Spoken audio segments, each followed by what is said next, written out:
Today I'm going to go through how to apply a really nice base face for the everyday kind of makeup, especially for the mature woman. So I am 38, so I'm in that weird period where I'm not quite in the young crowd. I don't have the 20-year-old skin. I'm not quite mature enough either in some eyes, but I do have the skills and I know how to apply makeup because most of my clientele are the ladies in their 50s, 60s and 70s and beyond. So I love showing women how to apply makeup to their skin to suit them and just without having to cake makeup on. We don't need to cake makeup on. We just need a few helpful techniques on how to apply makeup just to accentuate your beautiful look already, because we don't need to hide our age. We just want to feel more confident. Let's touch on skincare a little bit to start with, because skincare can make all the difference to how your makeup sits. Just think your makeup cannot be a 10 if your skin is not in good condition. So as we age, we generally will dry out more, but it's not always the case for everyone. Regardless of whether you're more on the dry side, the oily side, combo, or just quite a normal skin level, you should always make sure that your skin is hydrated and moisturized. Doesn't matter what skin type you are. So I always start with a hydration serum. Hydration serum, this one has got hyaluronic acid in it, and what that does is it helps draw in moisture. We want moisture in our skin because that's what helps our skin look more plump, more bouncy, and also adds a bit of a glow. So I'm going to apply this one first because it's a nice thin serum. And then we're going to lock in that hydration with a moisturizer. So the moisturizer is a thicker serum, so it sits on top of our skin and it helps lock that hydration in. Otherwise, the hydration is just going to evaporate out. Moisturizers are also going to protect your skin from the daily elements and also help with your makeup application because your skin won't be dry. It's going to be nice and moisturized depending on your skin type is what type of moisturizer you're going to use. All the products I'm using in my videos are all products that I stand by and I do sell them. So you can always reach out to me if you want some help with products to suit your skin. If you have the time, allow your skincare to settle for 5 to 10 minutes before you do apply your makeup. Sometimes if we go straight into a makeup application, the makeup may go on streaky because your skincare just hadn't had time to dry and settle. So give it 5 to 10 minutes and then we'll get into our makeup. I'm going to start with a primer. This primer in particular adds glow to my skin. It's got a highlighter mixed through it. It's also a microbiome product. So what microbiome does is it helps set the pH levels of our skin. It keeps good bacteria in, so your skin is going to be in a healthier condition. But this one just adds a beautiful glow. So primers are great for not only making your makeup last longer, but they generally will have some sort of benefits, whether it's a pore minimizer or like this one, it adds that beautiful glow to your face. And I do personally prefer to apply it with a brush. You can use your fingers. I just personally don't like all the product all over my hands, and I just find a makeup brush or even a beauty blender, it just gives me a better finish in the end. So I'm just going to apply it all over this one.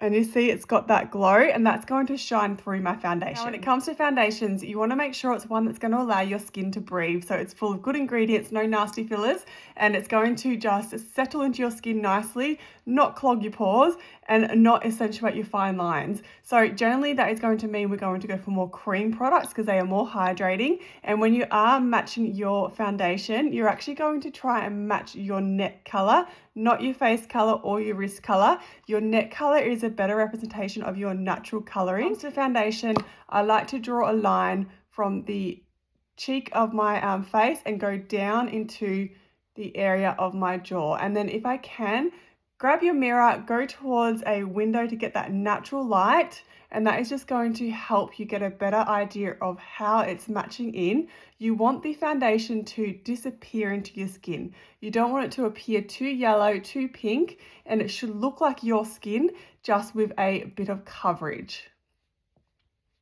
You may need to let it settle for a couple of minutes for it to dry, but you can see, yes, it is looking quite white on my skin, but once I blend it out more, it's going to match perfectly because it's disappearing into my neck. Now, again, when it comes to foundation or tinted moisturizer, I personally prefer to use a brush. You can use a beauty blender or you can use your hands. Just when you are applying, instead of brushing down in strokes, you can do that. You're just going to end up using a lot more product. I like to do a nice pitting, patting motion instead, focusing on one area and slowly working my way out. That just gives me a much better coverage without having to use too much product and also a really nice, smoother finish. So I'm just going to continue to pitter-patter motion all over my face, go up into that ear line. And if you're a little bit stuck on colouring, I suggest it's always better to go a shade light than a shade too dark.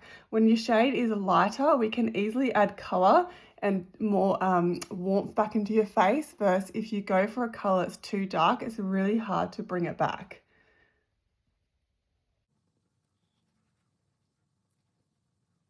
Now with my foundation, I did avoid this eye area because I am going to go in with concealer. Yes, you can apply your concealer before your foundation or your tinted moisturizer, but sometimes I find that you don't need as much concealer as you think. So if you go in with your concealer first, you may end up using a lot more than what you need to, because you may find that your foundation or your tinted moisturizer does a good job at concealing a lot of it anyway. So unless I have a lot of correction to do, like I might have some acne spots or rosacea, or I'm just breaking out in general, then I generally will do my concealing after. I'm just going to do underneath my eye area, and the general rule is less is better. If you go in too much, then you can accentuate these fine lines and creepiness that you might have underneath your eyes. Now, when it comes to concealer, I do generally start with my finger. So the product I'm using again is a very hydrating product. A little bit goes a really long way, so that's going to be more than plenty for my under eye area. I just like to separate it between my fingers, and my fingers are going to help warm it up as well, which makes it a little bit easier for application. So I'm just going to go under this inner corner of my eye and this outer edge. I don't want to bring it down too far because I don't want to drag my face down. I am going to try and create a bit of a lift. So I do generally start with my fingers, just gentle pats. Try and not drag. If we're dragging, then you are going to damage that skin area and encourage those fine lines. So just pat as much as you can into place, and this is where you may find it easier to grab a brush. You can use a nice little concealer brush, and again, I'm just doing little patting motions underneath this eye area and very, very soft little blends. And I'm going to grab my foundation brush just to go over the top of it, just to help blend it through that foundation as well. Okay, so the foundation has done a great job of just giving my skin one color. So it's gotten rid of any redness and any uneven tone. But the problem with that is now I've got no warmth back in my face. So let's add warmth back in my face by adding a blush. You can do this with a bronzer as well. You can also do a bit of contouring, but for an everyday kind of face, I will just stick to a blush. I'm using a cream product because a cream product is really nice and hydrating. And I'm going to find the high point of my cheek, which is generally going to be the top of my ear, going towards the end of my nose. Now, when it comes to blush, I don't want to go past the middle of my eye. I'm just going to draw a nice line in that kind of direction, just like that.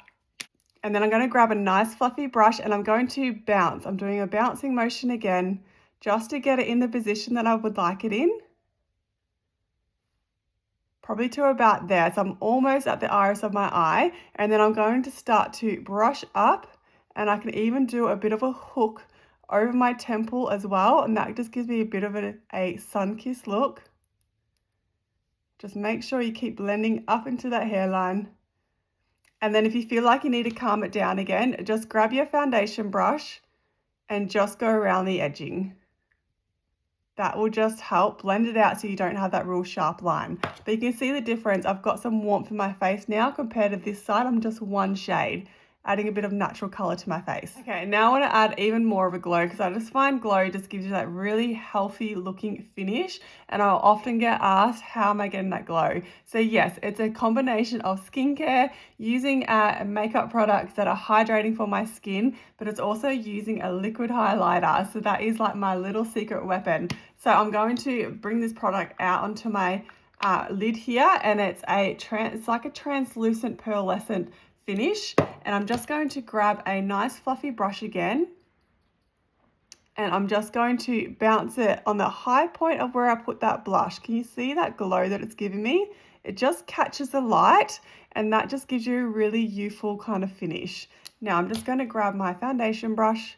Now, I think any age can use this. I use this every day because I just love the finisher that it gives. I have a really nice makeup finish without being overdone, because I don't think we need to cake makeup on. Just having on a little bit of makeup can just bring a little spring into our step and just give us a bit more confidence, and we can own our age well. There we go, that's that glow. Okay, so I've just finished this look with a bit of mascara and a gloss, and I feel like this is enough for me to get about and do my errands for the day. If you want to see how to take this to the next step again with a bit of an eyeshadow look, have a look through my channel, because I do a lot of videos on how to apply eyeshadows, especially when it comes to hooded eyes.